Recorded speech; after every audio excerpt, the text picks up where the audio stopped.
பாட்டன் பாரதின்னு சூரட்டி அடிச்சாங்க. பாட்டன் பாரதி. சீமானுக்கு பாரதி பாட்டன் ஆயிட்டாருன்னாப்ல. எல்லாரும் கேள்வி பண்ணா. தமிழை சனியன்னு சொன்னவன் எனக்கு தந்தையா இருக்கும் போது தமிழை இனிமை என்று பாடிய பாரதி பாட்டனா இருக்கக்கூடாது. கதை முடிஞ்சு. சுதந்திரத்திற்காக போராடி விடுதலை உணர்வை ஊட்டிய பாவலன்.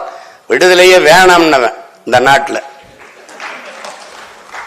வெள்ளக்காரம்மா நீங்களே ஆளுங்கன்னவங்கெல்லாம் ஒவ்வொன்னு நினைச்சுன்னு வச்சுக்கோ, கொலவெறி வந்துடும்.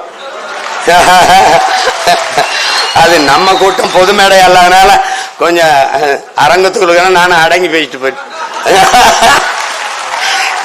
எனக்கு ஒண்ணு இல்ல, இந்த அமைப்புக்கு பிரச்சனை வந்துடக்கூடாது. வரும்போது நான் கேட்டேன் என் தம்பிட்ட, வழக்கறிஞர் சங்கத்தை, டேய் இலக்கிய விழாதானடா, எதுக்குடா இவ்வளவு காவல்துறை? தெரியலையண்ணா. நான் தெரியலையே. டே எதுக்குடா? அப்ப நான் சும்மா பல்லாயிரக்கணக்கில் நாங்க கூடும்போது கூட யாரும் வரமாட்டாங்க. பாரதி அது சீமான் பேசுறான்னு கூட்டிட்டாங்க. அது கூப்பிடும் போது ஒரு 40 நிமிஷத்துல எங்க கடல் அள்ளி கரையில 40 நிமிஷத்துல ஊத்துனா எப்படிங்க ஊத்த முடியும்?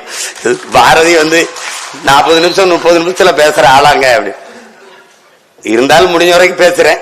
இளம் மிச்சத்தை இன்னொரு நாள் பேசுறேன்.